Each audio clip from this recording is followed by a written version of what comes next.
works. So tonight's episode is actually in a part. There he is, magic, boom. Boom. Tonight's episode is sponsored by The Feed. We're actually working in partnership with The Feed. We can talk a little bit more about that, Eldon, but yeah, if you go to the link in our bio tonight, you will get 32% off and a free bottle. And the cool thing about the bundles that we have going on The Feed right now, it's all the product, all the goo product that will be on course for the Leadville 100, some of Fatty's favorites, which we can talk about later. But I want to jump into this tonight. I've got so much to talk about. I'm really excited to see Eldon. I haven't seen Eldon in maybe 2 years? Too long, man. I miss you. Yeah. It's possibly the last time I saw you was at the base of Columbine as I maybe pushed you up the hill. In 2019. Oh, yeah. Man. Sad, I know. So I'm just going to do a brief intro here, and then we're going to dive into some storytelling. You work for Adobe. Mm-hmm. You have multiple podcasts that you are the host for. I mean, the main being, I think, Leadville and Marginal Gains. I'm probably missing one or two. But the main thing we want to talk about tonight is the mind-blowing fact that you have finished the Leadville 100 22 times. Folks, that's not a typo. 22 times. The event has only been in existence, if I'm correct, for 27 years. I think that is about right. Yeah, I think there are people who have 26 or 27 finishes. And one of them also happens to be a Salty Squad member for Goo, Todd Murray, who you know. Yes. Who has a Leadville belt buckle that is the size of like an appetizer platter. Do you have a similar one? That's bigger than your head. There are only 6 people in the world who have these, man. Or something like that. That thing is bigger than your head. It's like, the boxing belt that you get for winning the world championship or something like that. That's crazy. Congratulations. You cannot sit when you were wearing that. It is impossible. Definitely not. So, yeah, the race did start in 1994. So if my math is correct, this would be the 27th running. But before we jump into this, I just want to give people a little background on you and I. I started thinking about our connections today out on my ride, and they run deep in multiple ways. You and I probably met just over a decade ago through a Live Strong cancer ride. I remember that. Yeah. Yep. In Davis, California. I was with my wife and her father. I actually probably first got to know you through your original sort of claim to fame, which was your blog. If folks don't know, Fat Cyclist, you are an amazing writer. So I should have added that to your Palmares. You know how to write. So the other things that we share, love of bikes, words, communication. We had an epic Mesas adventure years ago with Mountain Flyer. On Gooseberry Mesa. Yeah. All the mesas down there, right? Yeah. Guacamole, Gooseberry, and Little Creek. There we go. Unfortunately, we both had spouses affected by cancer, so we share that bond. We are podcast teamies of sorts, being that we founded and started the Pinnacle podcast. We co-hosted that, something that has sort of been gathering cobwebs. 4 seasons, though. I mean, that ain't nothing. No. I got a mic. I'm ready to go whenever you are, man. Okay. All right. Yeah. 4 seasons of the Pinnacle podcast. We've shared many an LT 100 shakeout ride together. As I said, I've seen you multiple times over the years at the makeshift Columbine aid station, which unfortunately I won't be at this year. We share a love of single speeds, and we need to talk because people will have the tops of their heads blown off to know that you've done Leadville on a single speed. I don't know how many times. How many times? 5 times. You got issues, bro. I got no more issues than you have. Two of my most proud moments are on the single speed in Leadville. One of them is my only win in Leadville. I am a former Leadville single speed champ, and that ain't nothing. That is something I'm very proud of. More importantly, though, I paced Lisa, my wife, as she set a single speed women's record in Leadville. That That's also super not impressive. nothing. That has been surpassed since then, but it stood for many years. Yeah, And yeah. I don't think that the current holder was 49 years old when she said it. True, true. So I mean, we could talk a bunch about how badass Lisa is, and then your stepdaughter as well, who yeah, is an up and coming mountain bike crusher too. But we've got a lot to talk about with you. But I'm not done with our connections here yet. Obviously, single speeds, 24-hour racing. We both share a passion for 24-hour racing. And the last thing, big dogs. We love big dogs. it's true. I wish I had Duke here. Yeah, I have a 220-pound Mastiff named Duke. He is the sweetest, slobberiest dog that has ever lived. So yeah, That, I it's wanted that to be my opening question. Like, how's Duke? Because I love it when you send me photos of him like slobbering on your foot when you're in the office, or just like slouched over in the living room or something like that. Because if folks don't know, I also have a large dog, not yep. as large as his. He's only 135 pounds, but he's also slobbery, big, stinky, all those things too. So yeah. Yeah. Duke is doing better. I told you a little while ago, unfortunately, Mastiffs have kind of, they burn bright and then, Yep. they don't last long. But we got him actually on thyroid medication. We're not going to make this too go into vets too much, but we changed vets who took a great interest in him. And it's like Duke is just like, he's back. He's happy. He's doing much, much better than he had been in a long time. So, yeah, Awesome. in a year and a half of kind of rotten stuff, this is one thing that is sort of come back, and I'm super happy about that. So yeah, those of us who have been stuck inside with their dogs, we have come to rely on them a little bit more than we have in the past. Yeah, for sure. I'm glad to hear he's doing better. yeah. All right, let's dive into this Leadville thing, because I know we have a lot of folks out there in the audience that are excited to hear your story, hear your tips and tricks. There's a bunch of first timers. We have a couple first timers from GU that actually qualified last minute. That'll be out there. So I have a lot to chat with you about. But before we dive into this, I want you to share a little bit about the history of the Leadville event, because it actually didn't start with a mountain bike race, but I'll let you tell the history because you're friends with the founders. So go ahead. Right. Yeah. So the Leadville 100 did start as a running race, and it is a slightly different course, but it has just as much climbing and just as much distance. And it is that race that kind of spurred that Born to Run book and craze that happened a few years ago. People love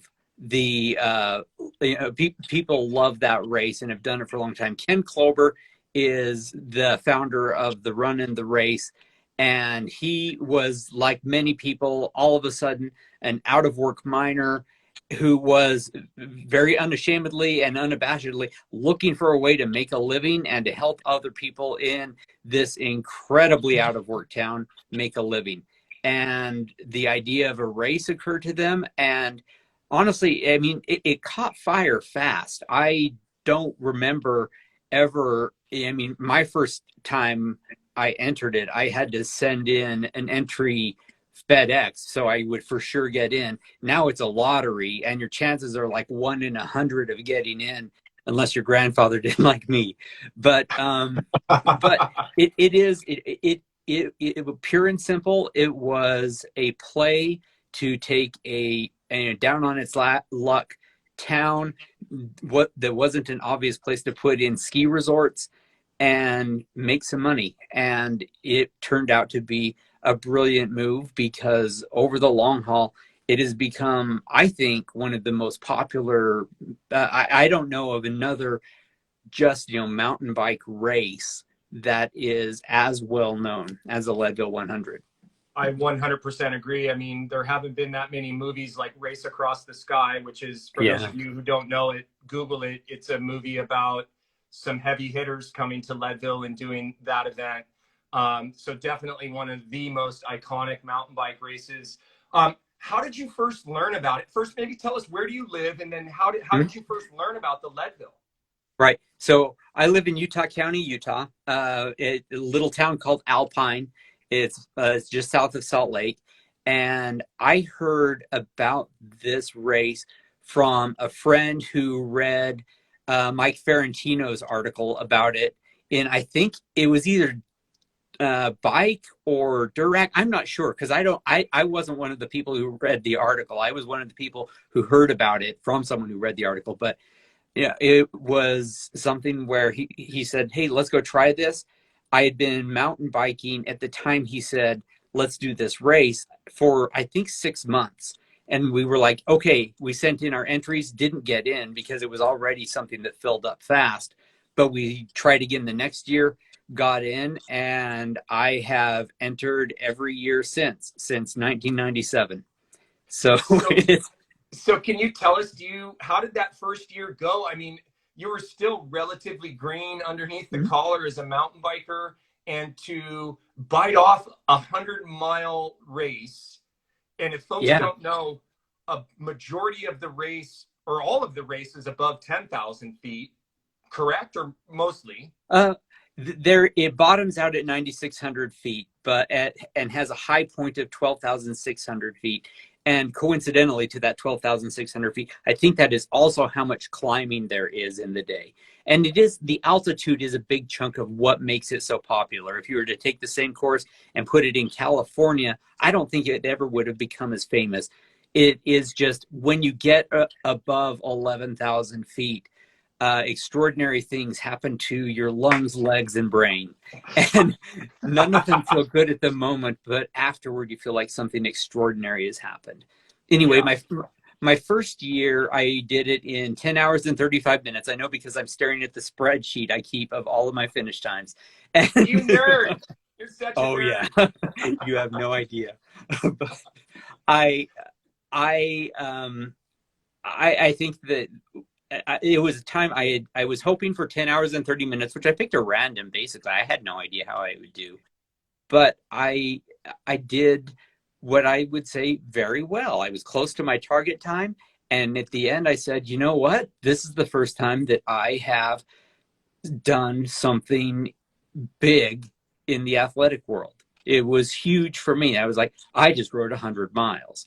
And I don't even know how many since then, hundreds of people I know, including my wife, Lisa, who, when they cross that finish line, feel a little bit transformed, that it's like, I have done something that at some point during the day, I didn't think I was going to do. I was on the cusp of giving up, but no, I did it. And that's a pretty amazing feeling. So, I mean, honestly, it's in search of that sense of achievement, of epicness, and of community that makes every big ride special. But I think the difficulty of the altitude and the hugeness, I mean, there are 2,000-ish people doing this race. For a mountain bike, that is really big. It just feels like you were part of something bigger than you normally feel like you're part of. Yeah. Man, there's a lot to unpack in that answer there. I have so many questions and thoughts. But, it is a great metaphor or analogy for life, right? That an event like the Leadville, because you realize that you have more in you than you think you do. And you redraw that line of possibility, athletic possibility for yourself. And it makes sometimes, obstacles that you run into life easier to get through because you've had an accomplishment like a Leadville or something like that. Was that your first 100-mile mountain bike race ever, the first one you did, or had you done a 100-mile mountain bike race to get ready for that first Leadville? When I signed up for it, I had never done anything. I'd never done a race at all. Hopefully this won't reach the wrong ears. I think I lied and said that I had done the 24 hours of Moab. Because you heard it first here, people. Because I intended, between when I did the entry and did the race, to be on a 4-person team for the 24 hours of Moab. And by then I had been, but I mean, they're totally dissimilar.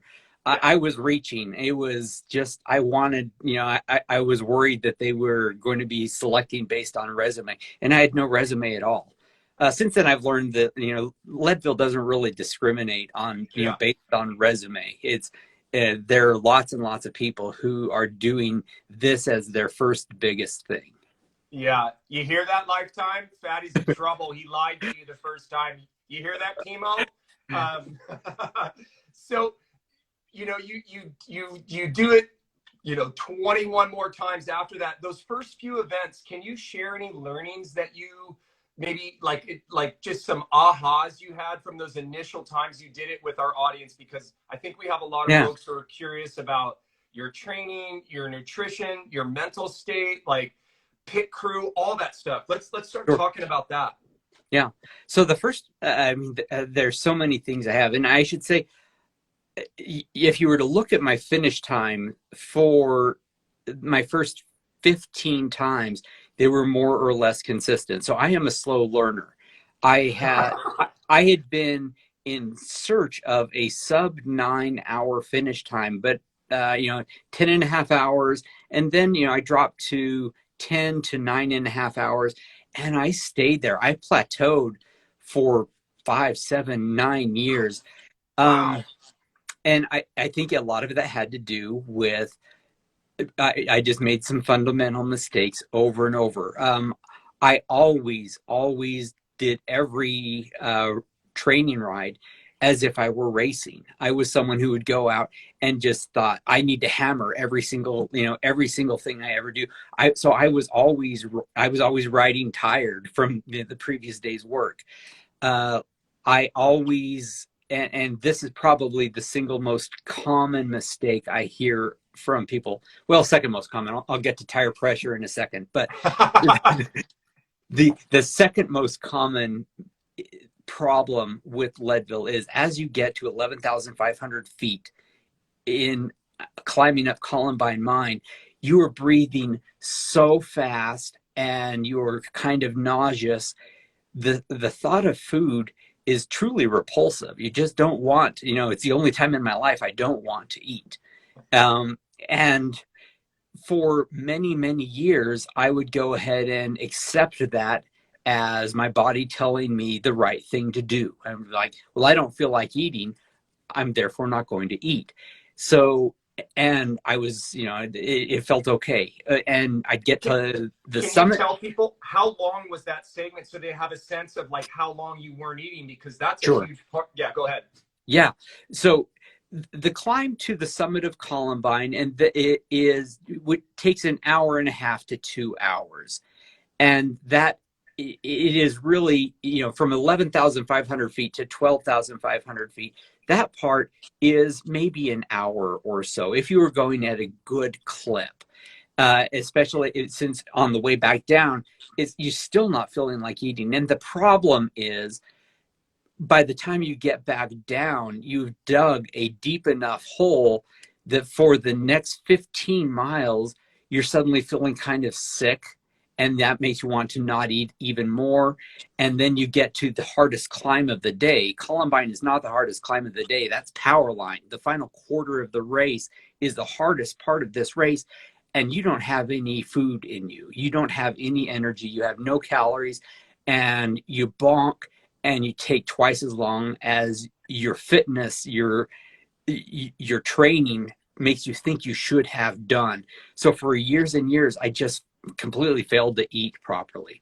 It was, I forget the exact year, but honestly, one of the reasons I remain a fan of GU is the year I finally said to myself, I'm taking choice out of the equation. I don't get to say whether I eat every half hour or not. Every half hour, I'm going to take a GU. And I think this was pre-Roctane, back when it was just GU. Yeah. But 100 calories every half hour, no matter what. I set my GPS so it did a chime. And that meant that even at my worst, I'm walking, with my head on the stem, pushing this stupid bike up the hill. I would squeeze out a GU, get it down. And for the first time ever, when I got back down to Twin Lakes Dam, so 60 miles into the race, I had something left in the tank. I went that year from being a guy who finished in about 9 hours and 20 minutes to being the guy who finished in 8 hours and 20 minutes. Because in the final quarter of the race, I had something. That's It was incredible, eating. dude. Yeah. That's Yeah. incredible. You sliced an hour off of your prior times basically by properly fueling and having enough in the tank, right, for the last 40 miles, 44 miles, because it's actually Yep. 104, 102 miles. Yeah. Yep. Yeah. And the second piece of it was that was also the year I had married Lisa. And that had a weird unintended consequence in that she was not as fast as I was back then. Now she is. But back then, so that we could ride together, I slowed down in my training, and I wasn't always demolishing myself on every single ride. As a result, I was stronger in my training. And I mean, I found strangely that by riding slower in my training, I became a lot faster in my racing. Yeah. There's two big learnings there for our audience, right? You know, the sip, nibble, nibble, constant, either Yep. liquids or nutrition going in, particularly in an event at high elevation. And if you can't take in solids, liquid calories are the way to go. And the other thing is it's not always quantity, you know, of miles. And I've been guilty of that for years too, and had to have my coach kind of beat that into me, that recovery days are super important. There's nothing wrong with taking a couple days off and letting your body recover from the strain that you're putting it under. And you are, you know, a testament to that, seeing those results from a better fueling plan and from going into an event that's so demanding like Leadville, better rested. So that and that's funny that the unintended consequence of marrying Lisa was that slowed you down. But as we both know, she's super fast now. So she is, absolutely. What is it about Leadville that has kept you coming back, you know, year after year? I mean, tell us a few things. I think I know part of the answer, and I'll be honest here to the audience. I've never done Leadville. It's one of those races that I've sort of sworn off, even though I was supposed to do the lead boat. But I want to hear, what is it that keeps drawing you back every year? Yeah, it's a combination of altitude and attitude and maybe and I'm going to go ahead and say aptitude. I did not expect this to come out so nicely alliterative, but all three of them there. So altitude, I love high, for one thing. You know, I don't know whether it's that I grew up in altitude and have lived in altitude most of my life, but where it gives me a small advantage that I normally don't otherwise have. I do better at altitude than a lot of people. Attitude, the town has this really low-key vibe that when it's stirred in with the intense type A personalities of 2,000 mountain bikers and their incredibly energetic families and crews, and for the first time in your life, riding through a Tour de France style wall of people, you know, tunnel of people in a race, that goes to your head and you want more of it. And you know, finally, aptitude. I've never been and never will be the fast guy in a sprint or in anything, but it turns out that I can turn the cranks, and I can just keep turning the cranks. So it's the kind of thing that I do well. It's obviously not everyone's bag, but for those of us who have discovered, it's like, you know what? About hour 4, when the young guys slow down, that's when I can start, you know, hurting them a little. And it's nice to still be able to hurt people. Yeah, the diesel turns on a little bit. Can you, Yep. for those in our audience that don't know what the start is like, can you describe what the start is like? Because it is pure madness. Maybe the cue and how that happens, and what the rollout is like, and maybe the early slopes of Kevins, kind of the ebb and the flow there. Just paint a picture for us. Sure.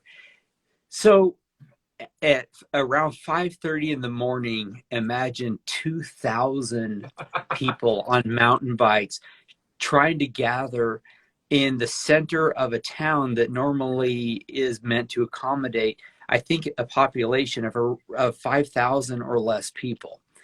at the one stoplight in town up until recently. And you get seated into this line that goes back for blocks and blocks and blocks, literally as far as the eye can see.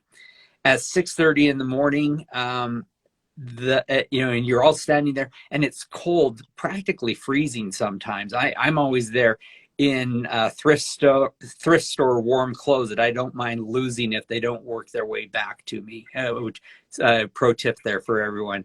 Have a down jacket you can drop at the start or something. Yep. Yeah. Just a puffy fleece and some track pants that maybe you slit up the sides so that you can tear them off easy when it comes time, and some cheap gloves, right? That you can outfit yourself nice and warm for under $5. So 6:30 in the morning, Ken Klober, the race founder, right after the Star Spangled Banner, he fires his shotgun off into the air at right in the center of town. And if you're at the front of the line, off you go, just down the line. If you were at the back of the race, everyone but a few people is somewhere in the back, it's going to be minutes and minutes before you cross the first the line. And then you just funnel down, so that imagine, but 10 or 15 minutes later, you're suddenly on dirt and going uphill, up a 12-14% dirt climb. And that just brings everyone at the back almost to a halt, just through the accordion effect. But it is that first climb that, you go from fast downhill and you're freezing cold to being hot, and you are off, for up St. Kevin's, and then down the pavement, and then up Sugarloaf. And I could give you every single name. I could give you all the distances, but it is a tightly packed climb for the first, let's say half hour to 45 minutes. After that, it kind of loosens up for the first big climb, where there are always lots and lots of people with flat tires around, because there's some sharp corners up on the top. It is just a fast, crazy descent. And then, honestly, if you can be on your own or with a few people for the rest of the day. It's funny how the 2,000 people sort of whittles down to just a few people with.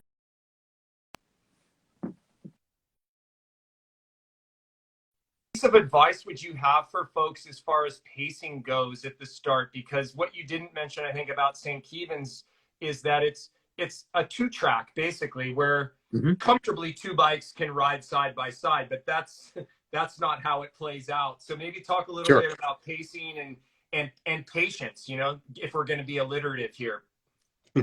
Yeah, let's do. So what I've told you about the start is not going to be true this year. It's going to be a little bit different this year. How so? For the first time ever, the Leadville 100 will be starting with waves. And so the 2 fastest corrals, the gold and silver, the pro or near pros, they're going to go, and then there's going to be 2 minutes, and then the red corral, the fast, 8:15 to 8:30 speed types will be off, and then 3 minutes, and then 4 minutes, and so forth. So that things are going to be a little bit strung out, so that by the time the final corral leaves this year, the fastest corral, the gold and silver corral, will already be starting on their way up Kevin's. They will be 19 minutes ahead of the slowest corral. Everyone gets timed by chips, so it doesn't matter, but it isn't going to be quite as tight.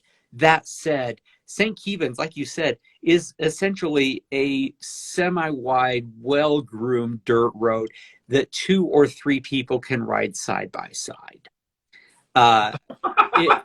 If you choose to burn your matches on St. Kevin's, you are burning them in vain. You are not going to you're not going to make up a ton of distance by gunning it and getting around someone. There will be plenty of opportunity for you to to let those matches blaze as you're going up Columbine, and as you're going up power line later. Right now, this is not the time. Yeah. Let's jump around here real quickly. Yeah. So tell us a little bit, what is a typical training week or prep for something like Leadville look like for you? And then I also want to touch on the importance of a support crew and like the details and planning that goes into that. So what does training look like for you? I know it probably varies from year to year, but go ahead. Yeah. So there have been years when I've been very, very specific about my training, and I've had a coach and so forth. And it'll be, there will be an easy day, then there will be a hard effort day, and then one day during the weekend there is going to be a long day. I found for myself that there is no substitute for volume, and not everyone is like that. But part of that goes to just the fact that I love riding my bike and I love to do the long rides.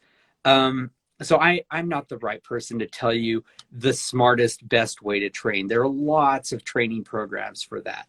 I will just say, if you once a week are out there for 5 or 6 hours on your bike, you're going to do a lot better than if you don't have some days where you were. Partially just because you get so that your butt is used to being on the saddle, and you were used to, and you found out whether you are good for having a goo every half hour for 7 hours. All these things that on race day you want to make sure that you are experienced at. You asked another question. I'm sorry, man. I don't have. It's okay. It's okay. That's why we make a good team. Support crew. Maybe explain that for folks that don't know sort of the dynamic here. You can have support crews and they can move around. So talk us through that and kind of like what goes into that. Yeah, absolutely. So the Leadville 100 lets you have a crew if you would like to have one. For the first several years, and for other years as well, I did not have a crew. And you can do the race just fine without a crew. I know that GOO is supporting the race. It has neutral support for the race at frequent enough places that you could start the race with like 2 gels in your pocket and you would be good, right? So at mile 25, Pipeline, aid station is your first aid station where you can get food and drink. That's going to be GOO Roctane, GOO gels, Roctane energy drink, stroke waffles, and chews, I think, right? So the whole range of stuff, although I'm not a huge fan of trying to chew anything above 11,000 feet. Hard to keep your mouth closed. And breathe and get oxygen in. Yeah. Yep, exactly. If you are going to have a crew, however, they can meet you at the same points where you would get neutral aid from the volunteers. At mile 25 on your way out, that's a Pipeline aid station. At mile 40, which is where the Twin Lakes Dam aid station is, and then there's an alternate one. I'm not going to go into that right now. But then at Columbine, the turnaround, the high point of the race, that is neutral aid only. And so your crew cannot be there. But then you're going to come back, turn around, and follow your way back. So at Twin Lakes Dam again, you can see your crew. And then at Pipeline again, and this time it is mile 75, right before you go at Powerline, the hardest thing of the day.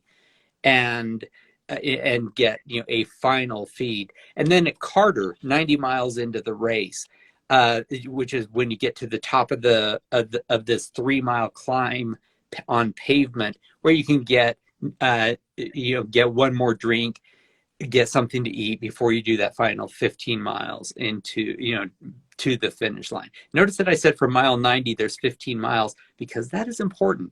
The Leadville 100 is 105 miles long, which is kind of cruel.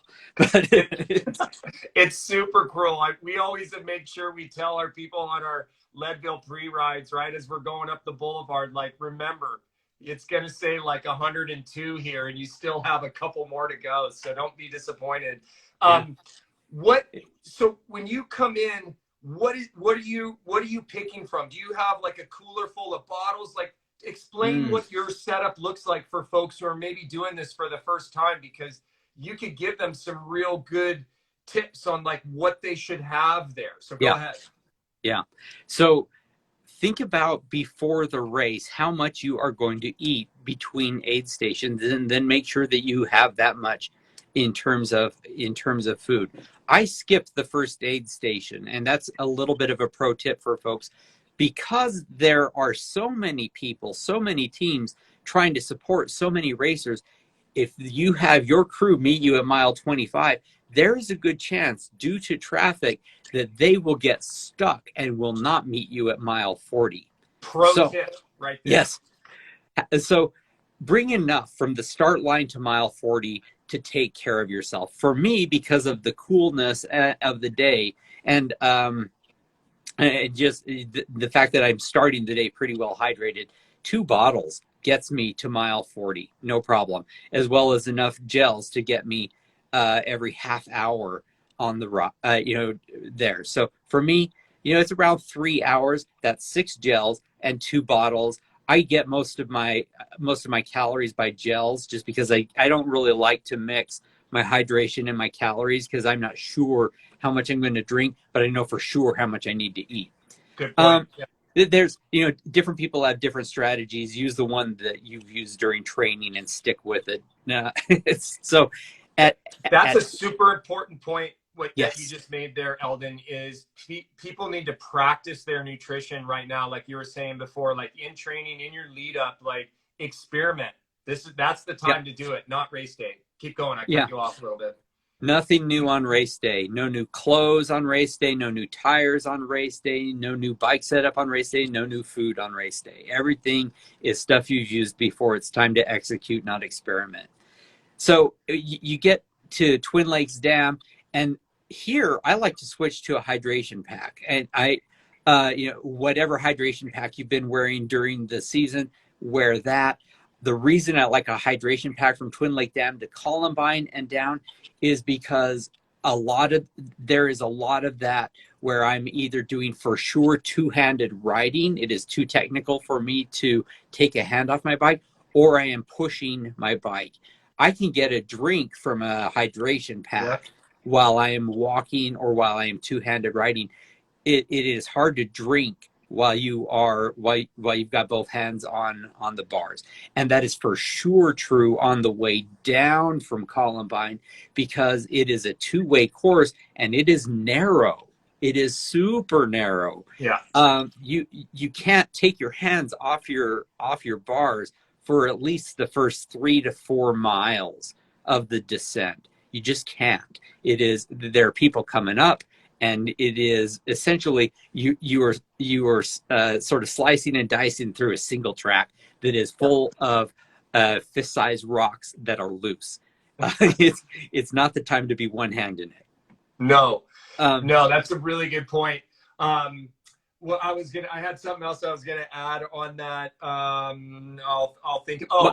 Do you ever make a conscious effort at the top of Columbine, because you are looking at, almost a 30 to 45 minute descent? Like, do you try to consume some more calories up there because you'll have time for your body to digest them on the descent? I know that's a technique that some folks, it works for them, assuming they can eat it 12.5. They try to take in a bunch of calories at the top of the climb because they know they won't be exerting. Their body will be able to absorb them, and they can descend and hydrate. And is that something you try to do, or you just stick with the 100, the gels every 30 minutes? I am pretty busy on the descent. Yeah. I don't have a lot of time to do much eating at all. However, it does not take it takes about a half hour to get from the summit to the next aid station. So I don't really generally need to do a lot of eating. It's a good time for me to maybe nurse the hydration pack a little bit, catch up on the hydration a little bit. And I for sure am going to suck down 2 gels right at the turnaround point, which, by the way, is 3/4 of a mile sooner than it ever has been before, because there have been some course changes. So the whole course is a mile longer than it ever has been, but the turnaround point is a little bit closer than it ever has been. So some insider knowledge there. Oh yeah. That's what happens when you're OG Leadville like you. So let's talk about something that has nothing to do with training, nothing to do with nutrition, but it's clothing and preparation. Like, Yeah. how do you layer properly? I mean, this is really important for folks who are thinking about doing Leadville. How do you layer properly for an event that could start in, freezing or below freezing, go up into, let's say, mid 60s, maybe if we're lucky, 70s, maybe. But then you have Columbine, which is 12.5. You could have a huge swing there, right? You've Right. probably seen everything, all types of weather through there. So maybe walk us through like how you layer and what techniques you've used over the years. Yeah, I start the day pretty cold because I know that I'm going to be climbing Kevins pretty soon. So on a typical day, and check your forecast before this race, because I'm out in Colorado, anything can happen. I mean, quite literally, anything can happen. But I will start with shorts, short sleeve jersey, and arm warmers. The arm warmers I hope to shed at Twin Lakes Dam, but not before then. I also always have, I love the Gore Shake Dry jacket. The thing wads up into practically nothing, and it is so close to waterproof as to make no difference. And so that, I have something in case things go crazy, and things have gone crazy before. In your, either strapped to your bike or whatever, something that Rebecca Rush has talked about many times is having some surgical type gloves stuck in there, and maybe a hairnet. So if things go completely south and you start getting 1/4-inch hail, you've got some stuff that can kind of keep a little bit of warmth and dryness at your extremities. It's a good call. If you have a crew, have warm gear with them at each of the aid stations. If you don't have a crew, bring with you 2 Leadville gallon-sized plastic bags. They have to be clear plastic bags for aid station drops that you can have at Twin Lakes Dam, at Pipeline, and at Columbine, and that essentially has your warm weather or your cold weather set up in case things go nuts. And things have gone nuts before. I wish I had time to tell you stories. I got a million of them. But there's the final thing, and this is something everyone should do and too few people do, is no matter whether you have a crew or not, have a gallon bag or a big clear plastic bag that you have with essentially your disaster clothes, for if it is snowing and blizzarding and you send that up to Columbine. Hopefully you won't ever have to open that. But if it is snowing in August in Columbine, or it is raining sideways in Columbine, and you are climbing up toward that, that is a nice thought to know that when you get to the turnaround, you are going to be able to put on a jacket and some heavyweight gloves and a skull cap, the things that you really need. That'll get you to the top when you maybe otherwise wouldn't. What since we're talking about like accessories and clothing, what tools and things are on your bike to make sure, I'm sure you've had some mechanical issues in your 22 times of doing it, but what is always in your pack just to make sure you get through the day? I don't do a ton just because I'm lucky enough to have a crew, and so I'm never more than 15 miles away from a real toolkit. But I do have a multi-tool. I have a Tubolito tube. Those things are just amazing. I can actually pack 2 Tubolito tubes just because it's they're like half an ounce. They look ridiculous. They're so small. I do 2 20-ounce CO2 tubes, and I have a tire plug kit and a master link. That's it. I keep it very, very simple, very light, and I have everything I could ever need at the aid stations. Yeah. All right. So what is the worst weather you have ever seen in your years of doing it? You're talking about, things going sideways. Like share a weather situation that went sideways on you. The year 2000 is famous for that was the year the weather got very, very bad. It's at around mile I remember it around mile 65, 70, just looking toward Powerline and seeing this incredible cloud system growing. And I stupidly went through the pipeline, or was it back then? It might have been the fish hatchery. Anyway, the aid station, and just kept going without a jacket. And soon, as I was going up the power line, I will never forget the sound of it, because lightning started striking around, and the lines above us were making this crazy sizzle sound. And you're just like, okay, you're bracing as if bracing for impact if a lightning strike is going to do anything for you, but just absolutely terrified. And the rain starts. And this is, this is the year 2000. This is pre-disc brake, man. We were working with first generation V brakes.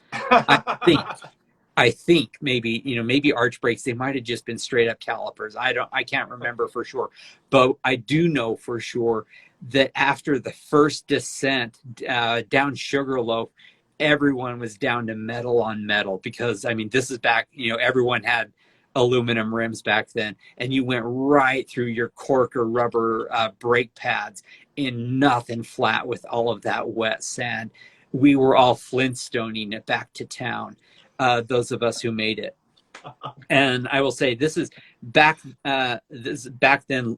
Lisa, it was her first Leadville 100, and she finished hypothermic and absolutely soaked, not lucid, 11 hours, 55 minutes. Totally changed her life, because she did that big thing where, she really should have been in a hospital 20 miles ago, but she did it. It's pretty amazing.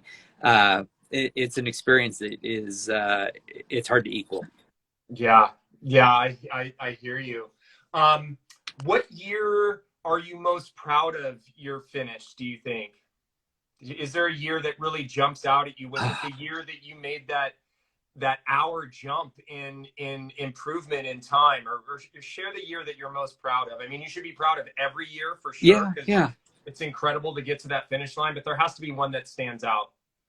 My first sub-9 finish was for sure a biggie, just because I had been in pursuit of that number for 15 years. And that, to do that is something.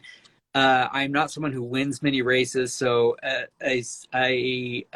winning single speed was a big deal. But I think that helped the year that I worked with and for Lisa to get her single speed win and new record. I think that was the one that I was most proud of, which is kind of funny that, it's the things that you're most proud of are when you help someone else do something really, really huge. That was pretty awesome.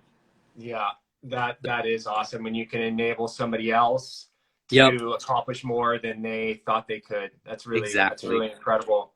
That's like way better than any wins or anything like that, having sort of that experience or that legacy. We're running up against a little bit of time here, and I want to be conscious of your evening. Well, first of all, tell folks a little bit about some of the podcasts if they want to learn a little bit more about the history of Leadville. They could tap into some of your podcasts. You have an amazing co-host, Michael Houghton, Hottie. I think he rivals Dave Toll for quite possibly the second best or the best voice in cycling. But tell us where they can find you and what shows you have out there that might help folks prepare for this year. Yeah. Absolutely. So I'm going to go ahead and toot my own horn big time for this. That's what I'm asking you to do, dude. Do it. So yeah, the Leadville 100 podcast, leadville100podcast.com. Go there. There are a few episodes that I recommend to anyone who is going to be on the course that day. In our season 1, we for the entire season, mile by mile, every single episode, we detailed out a part of the course, and then we finished up the season by putting all of those episodes or all of those course episodes together into one 3-hour-long podcast that gives you more detail on the course than you could ever hope for. And I am very, very proud of that. Hottie and I did some amazing work on that. Yeah. That rock that is right there at that ace, look out for that rock. Yeah, totally. I mean, literally turn by turn, we go right through that thing and talk about elevation, distance, pitfalls, how to, where to, there are opportunities to look for people to work together, all of it. Season 1, episode 4, I did an interview with a pulmonologist, a very well-known exercise pulmonologist, who explains in great detail and in a very understandable way what happens to your heart and lungs when you are doing a race like this. And because of this guy, I no longer keep my heart rate as a field on my Garmin when I am doing this race, because and he talks about how, your floor is a lot higher, your heart rate floor is a lot higher, and your heart rate ceiling is a lot lower at this thing. And he talked about the huge difference in your capability between 10,000 feet and 12,000 feet. And it's all just science. And you understand for like the first time, it's like at 11 or 12,000 feet and you're dying and you're like, I suck. And he's like, no, you don't suck. That's just science. It's kind of nice to know. Listen to that and understand better before you do the race what is going to be happening to you. It makes a huge difference. And then this season, Hadi and I, in the last few episodes, have really detailed out the course changes, the wave starts, everything that is going on with the Leadville 100 right now. And right now, part 1 and part 2, part 1 just came out. Part 2 will come out tomorrow. A really fun Q&A with Payson McElveen, the Adventure Stash guy, another goo and feet athlete. And we are answering listener questions. And honestly, I went back and listened to that episode today just because he has so much good info in his head, and he's really good at sharing it. So listen to part 1 and 2, the current part 1 and part 2 of my show. Yeah. Payson is wise beyond his years. I really enjoyed chatting with Payson. I'm glad that worked out. Yes. So as we wind things down here, any last minute sage advice? I mean, you are the Leadville Yoda of sorts, right? I mean, what would you say to folks, before we depart tonight and say goodbye, Yeah. Look up. It is so easy to and I love I have a Garmin 1030 Plus, and I just love the thing to death. It is so cool. But if you can let yourself get sucked into the math while you were riding in the most beautiful place in the world, or one of the most beautiful places in the world. So look up and enjoy the fact that you were doing something big and fun and amazing. And then second, and this is my own thing, get ready for your demons and tell them to get lost, right? Yeah.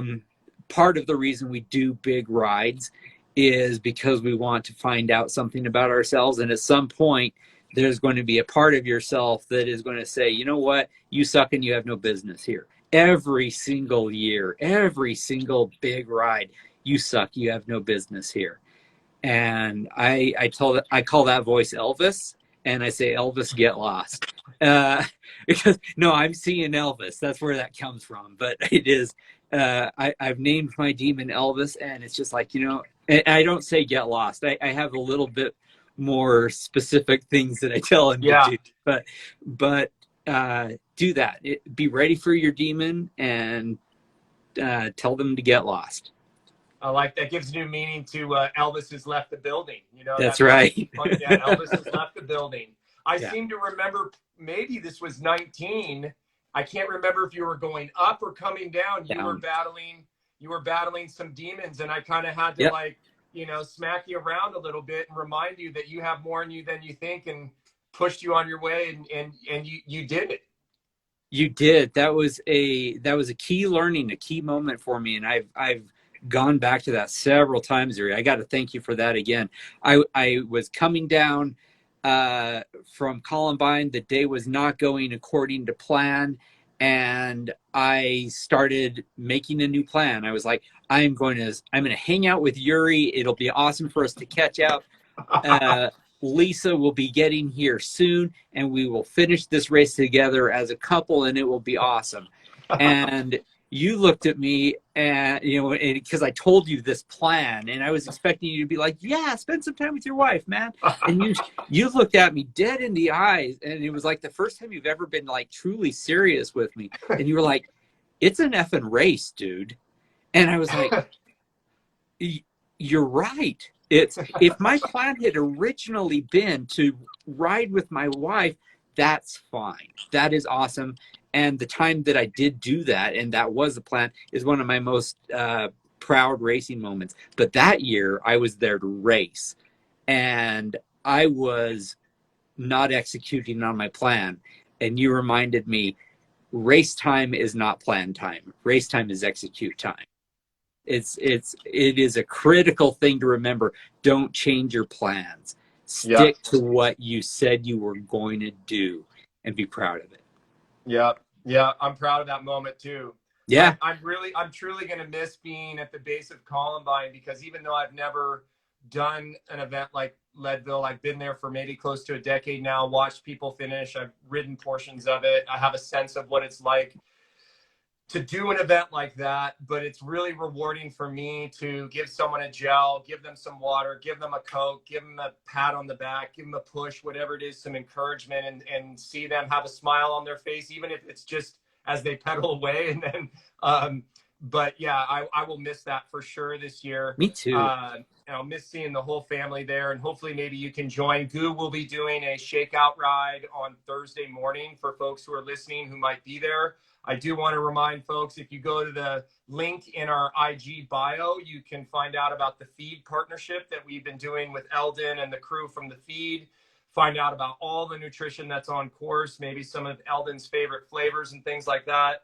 But I just want to say, dude, it's been really fun to see you, connect with you, hear your story. Thank you for sharing your wisdom, your knowledge, your passion for this behemoth of a mountain bike race. And I wish you well. I'll be thinking of you. And have a great time. Have fun, right? Cherry lime, bro. That's my favorite flavor. All the way. Cherry lime Roctane. You heard it. Yeah, cherry lime Roctane. I know. 100%. Love you, man. It's great seeing you. Love you too. Yeah. Okay. Take care. Thanks for tuning in, everybody. All right. Bye. Bye-bye.